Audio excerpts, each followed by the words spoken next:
ಲೈಫಲ್ಲಿ first time ಜಿಗಣೆ ಹತ್ರ ಕಚ್ಕೊಂಡಿರೋದು, ಇಷ್ಟು ಹತ್ರದಲ್ಲೇ ನೋಡ್ತಾ ಇರೋದು, ಈ ಥರ ಇರುತ್ತಾ ಇದು ಅಂತ. ಸೊ ನಾವು ಇವಾಗ ಇದ್ದೀವಿ ಕೂರ್ಗಲ್ಲಿ. ಲಾಸ್ಟ್ ವಿಡಿಯೋ ನೋಡಿದರೆ ಗೊತ್ತಿರುತ್ತೆ, ಬಿಡ್ದಿಲಿ ನಾವು ಈ ತಟ್ಟೆ ಇಡ್ಲಿ ಎಲ್ಲ ತಿನ್ಕೊಂಡು ಅಲ್ಲಿದ್ದ ಟೀ ಬೇಕು ಅಂತ ಹುಡುಕ್ತಾ ಇದ್ವಿ. ಎಲ್ಲೂ ಸಿಗ್ತಾ ಇರಲಿಲ್ಲ ನಮಗೆ. ಅಂದರೆ ಕೆಲವೊಂದು ಕಡೆ ಸಿಗ್ತಾ ಇತ್ತು, ಫ್ಲಾಸ್ಕಲ್ಲಿ ಇರ್ತಾ ಇತ್ತು. ನನಗೆ ಫ್ರೆಶ್ ಆಗಿ ಮಾಡಿ ಟೀ ಕುಡಿಬೇಕಂತ ಇಷ್ಟ. ಸೊ ಫೈನಲಿ ಇಲ್ಲಿ ಕೂರ್ಗಲ್ಲಿ ಒಂದು ಶಾಪ್ ಹತ್ರ ಸಿಕ್ತು. ಮತ್ತು ಏನೋ ಒಂದು ಹತ್ರ ಸ್ವೀಟ್ ಎಲ್ಲ ಇತ್ತು, ಅಲ್ಲಿದ್ದು ಸ್ಪೆಷಲ್ ಅಂತ ಎಲ್ಲ. ಸೊ ಹಾಗೆ ಇಲ್ಲೆಲ್ಲ ಒಂದಷ್ಟು ಟೈಮ್ ಸ್ಪೆಂಡ್ ಮಾಡೋದಕ್ಕೆ ಗೇಮ್ಸ್ ಎಲ್ಲ ಇತ್ತು. ಮತ್ತು ಮಳೆ ಬರ್ತಾ ಇತ್ತು. ಹಾಗೆ ಫ್ರೆಂಡ್ಸ್ ಜೊತೆ ಎಲ್ಲ ಬಂದು ಕುತ್ಕೊಳ್ಳೋಕ್ಕೆ ಒಂಥರ ಕಲರ್ಫುಲ್ ಆಗಿ ಚೆನ್ನಾಗಿತ್ತು. ಈ ಒಂಥರ ಅಟ್ರಾಕ್ಟಿವ್ ಆಗಿತ್ತು ಪ್ಲೇಸ್.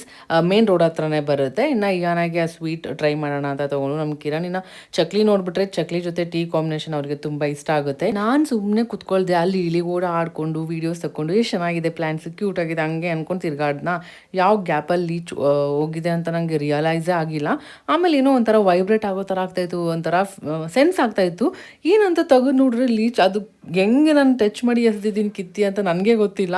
ಅಷ್ಟು ಟೆನ್ಷನ್ ಆಗಿಬಿಟ್ಟಿತ್ತು. ಅಲ್ಲಿ ನಾನು ಕಿರ್ಚಿದ್ದಕ್ಕೆ ಅಲ್ಲೆಲ್ಲ ನೋಡಿ ಅವ್ರಿಗೆಲ್ಲ ಕಾಮನ್ ಅಲ್ವಾ.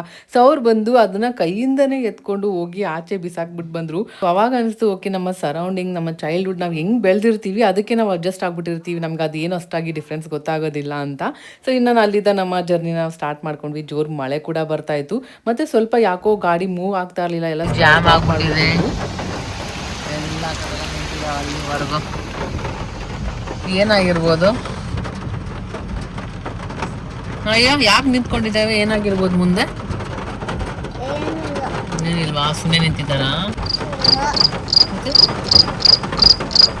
ಮುಂದ್ಗಡೆ ಯಾರೋ ನಿಂತಿರ್ತಾರೆ ಅದಕ್ಕೆನಾ ಇವಾಗ ನಾವು ನಿಂತ್ಕೊಂಡ್ವಿ. ನಮ್ಮ ಹಿಂದಗಡೆನ ಅಷ್ಟೊಂದು ಗಾಡಿ ಬಂದು ನಿಂತ್ಕೊಂತು.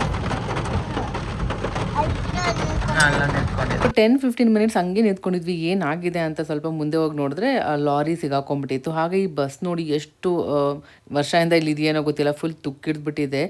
ನೋಡೋಕ್ಕೇ ಒಂಥರ ಅನಿಸ್ತಾ ಇತ್ತು. ಇನ್ನು ಈ ಥರ ಜಾಗದಲ್ಲಿ ಬಂದಾಗ ತುಂಬ ಕೇರ್ಫುಲ್ ಆಗಿರಬೇಕು, ಎಸ್ಪೆಷಲಿ ಮಳೆ ಟೈಮಲ್ಲಿ. ಪ್ಲಾಂಟ್ ಇದೆ ಅಲ್ಲ, ಅದಕ್ಕೆ ಅದೆಲ್ಲ ಹಿಂಗ್ ಬೆಂಡ್ ಆಗ್ಬಿಟ್ಟೆ, ಅದಕ್ಕೆ ಸಿಗಾಕೊಂಡೆ ಟರ್ನ್ ಮಾಡುವಾಗ. ಹೌದಾ? ಬ್ರೇಕ್ ಅದನ್ನ ಹೆಂಗ್ ತೆಗಿಯೋದು? ವೈಟ್ ಇರುತ್ತೆ ಅದು. ಅಮ್ಮ ವೇಟ್ ಇರುತ್ತಾ? ಅದಕ್ಕೆ ಟವಲ್ ಹಾಕೊಂಡವ್ರಲ್ಲ, ಅವ್ರು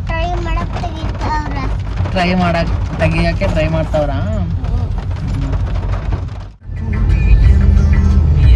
ಫೈನಲಿ ಕೇರಳ ಸಾಂಗ್ಸ್ ಕೇಳ್ಕೊತಾ FM ಅಲ್ಲಿ ಕೇರಳ ಎಂಟ್ರಿ ಆದ್ವಿ. ಯಾನ ಜೊತೆ ಲಾಂಗ್ ಡ್ರೈವ್ ತುಂಬಾನೇ ಚೆನ್ನಾಗಿತ್ತು. ಮತ್ತೆ ನೆಕ್ಸ್ಟ್ ಕಂಟಿನ್ಯೂ ಮಾಡ್ತೀನಿ ಯಾವ ಥರ ಇತ್ತು ಸ್ಟೇ ಎಲ್ಲ ಅಂತ. ಫುಲ್ ವಿಡಿಯೋ ಯೂಟ್ಯೂಬಲ್ಲಿ ಇರುತ್ತೆ. ಈ ವಿಡಿಯೋ ಇಷ್ಟ ಆದರೆ ಲೈಕ್ ಮತ್ತೆ ಫಾಲೋ ಮಾಡೋದನ್ನ ಮರಿಬೇಡಿ.